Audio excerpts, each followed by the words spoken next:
Hello viewers, कैसे हैं आप सब लोग। स्वागत है आपका मेरे YouTube channel study with doctor Pawan Oberoi पर। मैं doctor Pawan Oberoi, head of department faculty of commerce, Bhagwati college Meerut. Viewers, आज इस वीडियो में मैं आपसे डिस्कस कर रहा हूँ सीसीएस यूनिवर्सिटी मेरठ का जो एमकॉम सेकेंड ईयर प्राइवेट में जो आपका सब्जेक्ट है ऑपरेशन रिसर्च, तो उसका एक जो है क्वेश्चन बैंक डिस्कस कर रहा हूँ और उसका पार्ट 1 डिस्कस कर रहा हूँ मैं आपसे। ठीक है, इसमें देखिए आपको 85 नज़र आ रहा है। एक्चुअली ये मिक्स क्वेश्चन मैंने कर दिए हैं, तो ये आपका तकरीबन 400 क्वेश्चन के आसपास का एक क्वेश्चन बैंक जो है वो मैं आपसे डिस्कस कर रहा हूँ। इसमें जो यूनिट 1 है तो वो मैं कई दिन पहले डिस्कस कर चुका था। तो एक्चुअली इस सब्जेक्ट पर जो है एमसीक्यूज़ हिंदी मीडियम में मिलते नहीं हैं, बहुत ही कम एमसीक्यूज़ इसमें मिलते हैं, क्योंकि ये पेपर एक्चुअली इंग्लिश मीडियम में चलता है, बीबीए में, एमबीए में। लेकिन सीएस यूनिवर्सिटी मेरठ में जो है ये एमकॉम में पेपर है। तो जैसे कि डेट शीट आ चुकी है, 2 जुलाई से एग्ज़ाम स्टार्ट हैं। किसी सब्जेक्ट का किसी दिन और किसी सब्जेक्ट का किसी दिन है। तो इसमें मैं आपसे क्वेश्चन बैंक डिस्कस कर रहा हूँ। तो आप जो है मेरा चैनल सब्सक्राइब करके, अगर फर्स्ट टाइम देख रहे हैं, study with doctor Pawan Oberoi को सब्सक्राइब कर लीजिएगा। लाइक और शेयर भी करते रहिएगा अपने फ्रेंड सर्कल में, और इसकी आप प्लेलिस्ट विजिट करिएगा। ठीक है, उस प्लेलिस्ट में आपको क्वेश्चंस मिलेंगे। तो ये वीडियो 2 तरीके से मैं अपलोड करूँगा। एक तो जो बीएड एंट्रेंस की तैयारी कर रहे हैं, या बीबीए बीसीए की बीएड एंट्रेंस की तैयारी कर रहे हैं, या टीजीटी पीजीटी की तैयारी कर रहे हैं, और दूसरा जो है जो एमकॉम की तैयारी कर रहे हैं। तो दोनों पर्पस से ये वीडियो हेल्पफुल रहेगी। ठीक है व्यूवर्स, तो इसमें अगर आप एमसीक्यूज़ की पीडीएफ चाहते हैं तो मैंने नीचे व्हाट्सएप नंबर दे रखा है डिस्क्रिप्शन बॉक्स में, तो आप बात करके मुझसे, तो उसमें 100 रुपये में जो है 400 क्वेश्चन का एमसीक्यूज़ का क्वेश्चन बैंक मिलेगा। और किसी को अगर प्रीवियस ईयर के क्वेश्चन पेपर चाहिए तो वो केवल 10 रुपये का आपका पर ईयर का जो है वो क्वेश्चन पेपर है, जो आपके व्हाट्सएप नंबर पर शेयर कर दिया जाएगा। ठीक है व्यूवर्स, चलिए तो कुछ क्वेश्चन डिस्कस करते हैं हम पार्ट 1 में। ठीक, चलिए तो ये आपके क्वेश्चन नंबर 85 पे आप सीक्वेंस से मत जाना, आपको तो सिर्फ अपने क्वेश्चंस देखने हैं। ठीक है ना, तो सीक्वेंस मैंने चेंज कर दिए हैं। चलिए, क्वेश्चन है कि इसके अंतर्गत केवल वे स्थितियां निर्धारित की जाती हैं जो मुख्य क्रियाओं के पूर्ण होने के काम आती हैं, तो वह कहलाती हैं। तो वो होती हैं प्रमुख अनुसूचियां। अनुगम, जिसे हम इंग्लिश में फॉलोअप कहते हैं, में निम्नलिखित उपकार्यों को सम्मिलित किया जाता है। तो ये तीनों ऑप्शन सही हैं कि वास्तविक उत्पादन निष्पादनों का अभिलेख करना, वास्तविक निष्पादनों की नियोजित उत्पादन से तुलना करना, और वास्तविक उत्पादनों एवं नियोजित उत्पादनों के बीच अंतरों को ज्ञात करना। तो तीनों ऑप्शन जो है वो इसके बिल्कुल सही हैं। इंजीनियरिंग उद्योग में सम्मिलित है, तो पुल बनाना, सड़क बनाना और मेट्रो ट्रेन के सब स्टेशन बनाना, तो ये सभी शामिल है। चलिए, मोस्ट इंपॉर्टेंट क्वेश्चन, जॉनसन विधि कब प्रतिपादित करी है ना, एनटीए नेट में भी आया हुआ क्वेश्चन है और पीजीटी में भी आया हुआ है। 1954 में जॉनसन विधि 1954 में प्रतिपादित हुई। रेखीय कार्यक्रम की प्रमुख विशेषताओं में सम्मिलित है, तो लक्ष्य फलन, अवरोध और आनुपातिकता, तो ये सभी सम्मिलित है। उत्पादन नियंत्रण, उत्पादन प्रक्रिया में सामग्री के कच्चे माल की स्थिति से लेकर निर्मित माल की स्थिति तक के व्यवस्थित प्रवाह को नियमित करता है। तो यह परिभाषा किसने दी? बेथल ने। रेखीय प्रोग्रामिंग है, तो तकनीक है वो एक जो है गणितीय तकनीक है, लीनियर प्रोग्रामिंग इंग्लिश में है ना। तो रेखीय कार्यक्रम की समस्याओं का हल किस विधि से किया जाता है? तो बिंदु रेखीय विधि और सिंप्लेक्स विधि दोनों से किया जाता है। रेखा सिद्धांत क्रियात्मक शोध की एक पद्धति है, तो अंक गणितीय है। पर्ट तकनीक का प्रयोग किया जाता है, तो विद्युत उत्पादन कंपनियों में भी किया जाता है, रेलवे विभाग द्वारा भी किया जाता है, और बैंकिंग सेवाओं द्वारा भी किया जाता है। तो सही आंसर है ये सभी। रेखीय प्रोग्रामिंग है, तो देखिए ये एक विवश अनुकूल तकनीक भी है, सीमित संसाधनों के आर्थिक आवंटन के लिए तकनीक भी है, और गणितीय तकनीक भी है। तो ऑप्शन डी करेक्ट है सभी। एलपी मॉडल में एक बाधा प्रतिबंधित है। तो तीनों सही है कि उद्देश्य समारोह का मूल्य, एक निर्णय चर का मूल्य और उपलब्ध संसाधनों का उपयोग। तो ऑप्शन डी करेक्ट है ये सभी। एलपी मॉडल में बाधाओं का प्रतिनिधित्व करता है। तो इसमें भी तीनों ऑप्शन सही हैं। सीमाओं और आवश्यकताओं को का संतुलन और आवश्यकता, है ना। तो सही आंसर है ये सभी। असाइनमेंट की समस्या को हल करने के लिए मोदी एल्गोरिथम के साथ आगे बढ़ने के लिए डमी आवंटन की संख्या को जोड़ने की आवश्यकता है। तो ऑप्शन बी सही है, N1। रैखिक प्रोग्रामिंग मॉडल में सभी मापदंडों को माना जाता है। प्रतिबंध, समाधान डैश संख्याओं में नहीं होना चाहिए। तो वो है पूरा नंबर।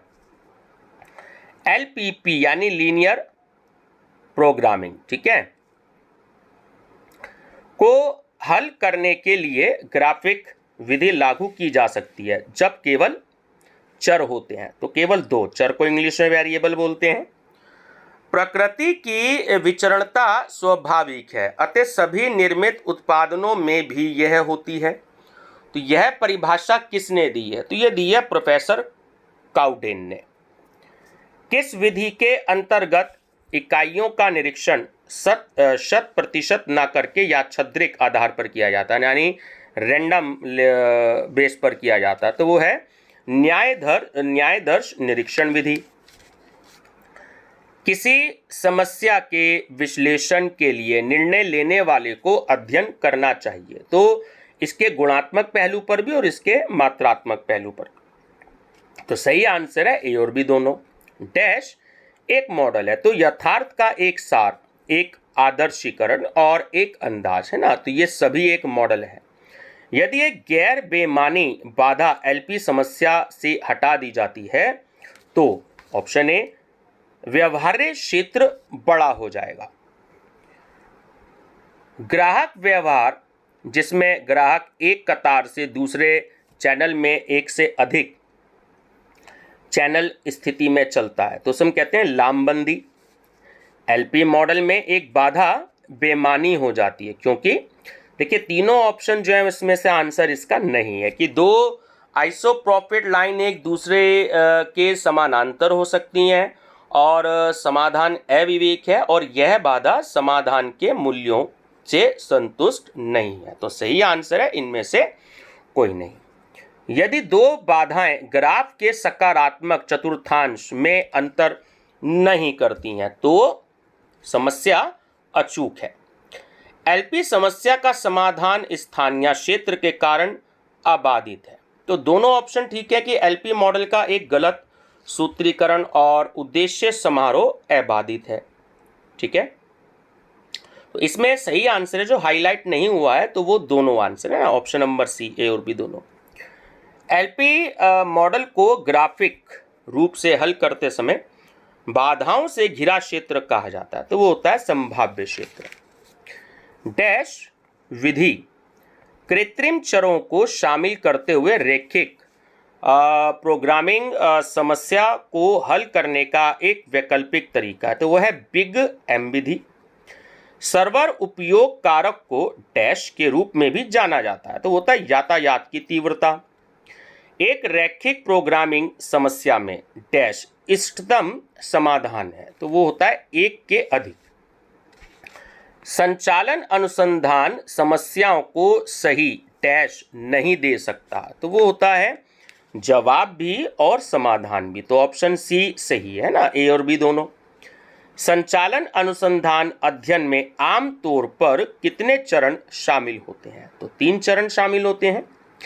डैश मॉडल में सब कुछ परिभाषित है और परिणाम निश्चित है, तो वो होता है नियतात्मक मॉडल। डैश मॉडल में जोखिम और अनिश्चितता है, तो वो है संभाव्य मॉडल। डैश मॉडल को आइटम के आकार को बड़ा या कम करके प्राप्त किया जाता है, तो वो होता है प्रतिष्ठित मॉडल।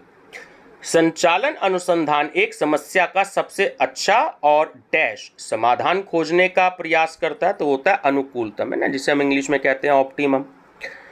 डैश मॉडल का प्रतिनिधित्व करते, वास्तविकता का प्रतिनिधित्व करते हैं। तो आंसर है उसका मॉडल। गैर चर मूल्य को कहा जाता है, तो उसे कहा जाता है छाया लागत, है ना, शैडो कॉस्ट। प्रमुख तत्व को डैश के रूप में भी जाना जाता है, तो वो होता है प्रधान आधार। परिवहन तालिका में आवंटन कोशिकाओं को डैश सेल कहा जाएगा, तो वो कहा जाएगा कब्जा कर लिया। एक असाइनमेंट समस्या डैश का एक विशेष मामला है, तो वो होता है परिवहन समस्या, जो आपने चैप्टर पढ़ा है होगा, ट्रांसपोर्टेशन प्रॉब्लम। डैश पद्धति का उपयोग करते हुए हमारे पास कभी भी एक समाधान नहीं हो सकता, तो वो होता है दोहरी सिंप्लेक्स, ड्यूअल सिंप्लेक्स। उच्च प्राथमिकता वाले ग्राहक को निम्न प्राथमिकता वाले ग्राहकों की सेवा डैश पर दी जाती है, तो होता है पूर्व खाली। एक गतिविधि जो ना तो किसी संसाधन का उपभोग करती है और ना ही समय को डैश के रूप में जाना जाता है, तो होता है डमी गतिविधि। जॉनसन विधि का उपयोग किया जाता है, तो ऑप्शन ए नौकरी के समूह के प्रसंस्करण समय को कम करने के लिए। प्रसिद्ध गणितज्ञ जॉनसन किस देश से संबंधित है? बहुत इंपॉर्टेंट क्वेश्चन है। जॉनसन एक्चुअली जो थे वो एक गणितज्ञ थे, पहले तो आपको ये याद रखना है। दूसरा वो अमेरिका के थे, ठीक है। चलिए नेक्स्ट है, वोगल संभावना विधि से उपलब्ध हलों को अधिक विश्वसनीय माना जाता है, तो ये कथन है, तो ये बिल्कुल सत्य है। अधिन्यास समस्याएं के लिए या समस्याओं के लिए सबसे उपयुक्त विधि मानी जाती है, तो मानी जाती है अधिन्यासन विधि। अधिन्यास प्रतिरूप का उपयोग किया जाता है, तो तीनों ऑप्शन बिल्कुल करेक्ट है कि मशीनों पर कार्यों का आवंटन और विक्रेताओं के विक्रय क्षेत्रों का आवंटन और श्रमिकों का विभिन्न कार्य क्षेत्रों में आवंटन, तो सही आंसर है ये सभी। प्रारंभिक संभाव्य हल ज्ञात करने के लिए निम्न विधियों का प्रयोग किया जाता है, तो जो आपके तीनों मेथड होते हैं ना, नॉर्थ वेस्ट कॉर्नर मेथड और लोवेस्ट कॉस्ट मेथड और वोगल की आपका पॉसिबिलिटी मेथड, तो तीनों आंसर है, सही आंसर है ये सभी। एक बैंक के सेवा केंद्र का औसत समय 2 मिनट है। उपभोक्ता प्रति घंटा 20 की दर से आते हैं। यदि इन दरों का बंटन यानी डिस्ट्रीब्यूशन पॉइसन बटन है, पॉइसन डिस्ट्रीब्यूशन हो, तो कितने प्रतिशत तक सेवा केंद्र अनुप्रयुक्त होगा? वो होगा 33.33%। उपयुक्त प्रश्न संख्या 97 पर आधारित, तो इसमें प्रत्येक उपभोक्ता को कुल कितने समय सेवा केंद्र पर रहना होगा? तो वो 6 मिनट रहना होगा। सिंप्लेक्स विधि का दूसरा नाम है, ये है बहुत इंपॉर्टेंट क्वेश्चन, तो वो है पुनरुक्ति विधि। परिवहन विधि की प्रथम प्रक्रिया है, तो ऑप्शन ए सर्वप्रथम सर्वाधिक लाभ वाली संख्या का चयन करना। अधिन्यासन विधि को प्रतिपादित एवं विकसित किसने किया? बहुत ही इंपॉर्टेंट क्वेश्चन है, तो वो है हंगोरियन गणितज्ञ डी कोनिंग, ठीक है। परिवहन समस्या के ऐसे हल जिसमें भरे हुए वर्गों की संख्या m+n-1 से कम हो, तो उसे क्या कहते हैं? उसे हम कहते हैं अपविकसित हल। डैश में प्रत्येक वितरण केंद्र पर मांगी जाने वाली इकाइयों का योग लिखा जाता है, तो होता है मांग कक्ष। परिवहन की समस्या मूल रूप से वस्तुओं को उत्पत्ति के स्रोतों से मांग लेने वाले निर्दिष्ट स्थानों पर भेजने के कारण उत्पन्न होती है, तो ये कथन है बिल्कुल सत्य है। विभिन्न मांग केंद्रों अथवा वितरण केंद्रों पर परिवहन हेतु भेजी जाने वाली वस्तुओं की प्रति इकाई लागतों को प्रदर्शित करने हेतु छोटे खाने बनाए जाते हैं, जिन्हें कहते हैं, क्या कहते हैं? प्रकोष्ठ। यदि किसी रेखीय कार्यक्रम में दो छोटे धनात्मक अनुपात समान हो तथा इस प्रकार एक से अधिक कार्यक्रम चरों का मान एक साथ शून्य हो जाए, तो इस स्थिति को कहते हैं, तो कहते हैं अपभ्रष्टता। रेखीय प्रोग्रामिंग की मुख्य विशेषता है कि तो दोनों ही सही है कि यह अनुकूलतम चुनाव करने की समस्या का वास्तविक संख्यात्मक हल प्रदान करता है और समस्या की कुछ निश्चित सीमाएं होती हैं। तो सही आंसर है ऑप्शन नंबर सी, ए और बी दोनों।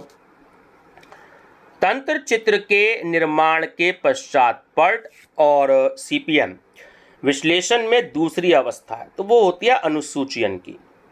पर्ट एवं सीपीएम विश्लेषण की अंतिम अवस्था है नियंत्रण। समय के अनुसार भी प्रति इकाई परिवहन लागत में परिवर्तन होना चाहिए, तो वो नहीं होना चाहिए परिवर्तन। संभाव्य हल कितने प्रकार से ज्ञात किया जाता है? 2 प्रकार से। EST का पूरा नाम अर्लीस्ट स्टार्ट टाइम है ना, ये एक अपने आप में क्वेश्चन है, ध्यान रखेंगे, अर्लीस्ट स्टार्ट टाइम। तो ये कथन बिल्कुल सत्य है। मूल संभाव्य हल तब हल होगा जब पूर्ति स्थानों से मांग के स्थान पर भेजी जाने वाली वस्तुओं का मान होगा धनात्मक, पॉजिटिव। अनुकूलतम संभाव्य हल वह है जो परिवहन लागत को करे। न्यूनतम संभाव्य हल वह है जिसमें उपलब्ध वस्तुओं की मात्रा को निर्दिष्ट वितरण केंद्रों पर भेजने का उपचार बताया जाता है, तो वो है न्यूनतम लागत पर। मूल स्तंभ के अंकों से ही डैश का निर्माण किया जाता है, तो होता है मूल पंक्ति। मूल स्तंभ तथा मूल पंक्ति के कटाव बिंदु वाले अंक को कहते हैं, तो उन्हें हम कहते हैं मूल अंक। प्रतिबंध किसी निश्चित राशि से हो सकते हैं, तो देखिए वो कम भी हो सकते हैं, अधिक भी हो सकते हैं और बराबर भी हो सकते हैं, तो सही आंसर है ये सभी। रेखीय प्रोग्रामिंग की मुख्य धारणा है, तो वो धारणा है अनुकूलतम चुनाव। क्रांतिक पथ से किसी परियोजना के डैश तथा डैश के उस क्रम से है जिसमें परियोजना को पूरा करने में अधिकतम समय लगने की संभावना है, तो पहले में आएगा साधन और दूसरे फिल द ब्लैंक्स में आएगा समय। साधन तथा समय के उस क्रम से। क्रांतिक पथ सर्वाधिक लंबी अवधि का पथ होता है, तो यह कथन बिल्कुल सत्य है। डैश किसी परियोजना से संबंधित ऐसी क्रियाएं हैं जिन्हें दी हुई समय अवधि में पूरा करना आवश्यक है, अन्यथा परियोजना निर्धारित समय में पूर्ण नहीं होगी, तो उसे हम कहते हैं क्रांतिक क्रियाएं। पर्ट एवं सीपीएम का मुख्य उद्देश्य है, तो क्रियाओं का अभिज्ञान, क्रांतिक पथ निर्धारण और समय लागत विश्लेषण, है ना, तो ये सभी है। सीपीएम विश्लेषण में परियोजना की लागत एवं उसके पूर्ण होने के समय के मध्य संबंध स्थापित किया जाता है, ये कथन है बिल्कुल सत्य है। पर्ट एवं सीपीएम तकनीकों का प्रयोग प्रबंधकों को परियोजना के संबंध में डैश नियोजन को बाध्य करता है, तो होता है विस्तृत। पर्ट एवं सीपीएम दोनों ही तंत्र विश्लेषण प्रविधि पर आधारित परियोजना प्रबंध की आधुनिक विधि है, तो ये भी कथन है बिल्कुल सत्य। जब दो से अधिक चरों से अधिक समस्या का हल करना हो तो इष्टतम हल निकालने की कौन सी विधि उपयुक्त होती है, तो होती है सिंप्लेक्स विधि। रेखीय प्रोग्रामिंग की सिंप्लेक्स विधि के आविष्कारक है, बहुत ही मोस्ट इंपॉर्टेंट है, तो वो है जॉर्ज बी डेंट जिंग, ठीक है। सिंप्लेक्स विधि जो तैयार करी थी इन्होंने करी थी जॉर्ज बी डेंट जिंग। और ये भी बड़ा इंपॉर्टेंट है कि सिंप्लेक्स विधि का आविष्कार कब हुआ था, 1947 में, याद रखना है ना, जब हमारा कंट्री आज़ाद हुआ था 1947 में। सिंप्लेक्स विधि की दशा में जिस कॉलम को शामिल किया जाता है और जिस पंक्ति को हटाना उसमें स्थित संख्या कहलाती है, तो वो कहलाता है मूल अंक। यदि शुल्क मूल्यांकन पद्धति में सभी संख्याएं शून्य है तब यह हल होगा, तो वो होगा इष्टतम। कतारें कब होती हैं? ए ऑप्शन सही है, जब संसाधन सीमित होते हैं। यदि शुद्ध मूल्यांकन पद्धति में सभी संख्याएं ऋणात्मक हैं तब यह हल कहलाएगा, इष्टतम कहलाएगा। रेखीय प्रोग्रामिंग विधि का प्रयोग किया जाता है, तो वो जो है एक्चुअली विश्लेषण में किया जाता है। खेल के सिद्धांत का प्रतिपादन कब किया गया था, है ना, अगला मोस्ट इंपॉर्टेंट क्वेश्चन, तो वो 1944 में किया गया था, ध्यान रखेंगे। खेल का मान साम्य बिंदु के मान के बराबर होता है। तो यह कथन है, बिल्कुल सत्य है। यदि खेल का मान 0 हो तो खेल को कहते हैं उचित। रेखीय कार्यक्रम किस विषय की शाखा है? तो ये गणित की शाखा है। यदि खेल का मान 0 ना हो तो खेल को कहते हैं अनुचित। क्रांतिक क्रियाओं के लिए फ्लोट्स 0 होता है। तो यह कथन है, बिल्कुल सत्य। घटनाओं में ढील की अवधि के लिए स्लैक का प्रयोग किया जाता है, बिल्कुल सत्य कथन है। सीमित साधनों का वितरण इस ढंग से किया जाए कि लागत न्यूनतम या लाभ अधिकतम हो सके, तो इसके लिए निम्न में से कौन सी विधि का प्रयोग किया जाएगा? तो किया जाएगा परिवहन विधि। परिवहन विधि में विक्रय पर लाभ की गणना की जाती है, तो वो की जाती है एक इकाई के विक्रय पर। और रेखाचित्र विधि उपयुक्त है, तो वो केवल 2 चरों के लिए ही होती है। तो ये व्यूअर्स लगभग 100 क्वेश्चन है, 100 से ऊपर ही है, 105 या 110। तो इससे आगे के जो क्वेश्चन है वो मैं आपसे अगली वीडियो में डिस्कस करूंगा, क्योंकि क्वेश्चंस तो 400 के आसपास है ना, तो वीडियो ज़्यादा बड़ी हो जाती है। फिर एक्चुअली बच्चे प्रॉब्लम करते हैं कि सर ज़्यादा बड़ी वीडियो मत बनाया कीजिए, तो इसलिए लगभग मैं 20-1 मिनट की वीडियो रखता हूं, जिसमें 100, 105, 110 क्वेश्चन के आसपास आ जाते हैं। ठीक है व्यूअर्स, तो इसकी प्लेलिस्ट बनी हुई है, तो आप मेरी प्लेलिस्ट विजिट करिएगा। एमकॉम के मैं 4 सब्जेक्ट्स ऑलरेडी कई दिन पहले ख़त्म करवा चुका हूँ, और कुछ सब्जेक्ट के प्रीवियस ईयर के क्वेश्चन पेपर भी मैं करवा चुका हूँ। ठीक है व्यूअर्स, तो मेरा चैनल जरूर सब्सक्राइब कर लीजिएगा, study with doctor Pawan Oberoi. Thank you.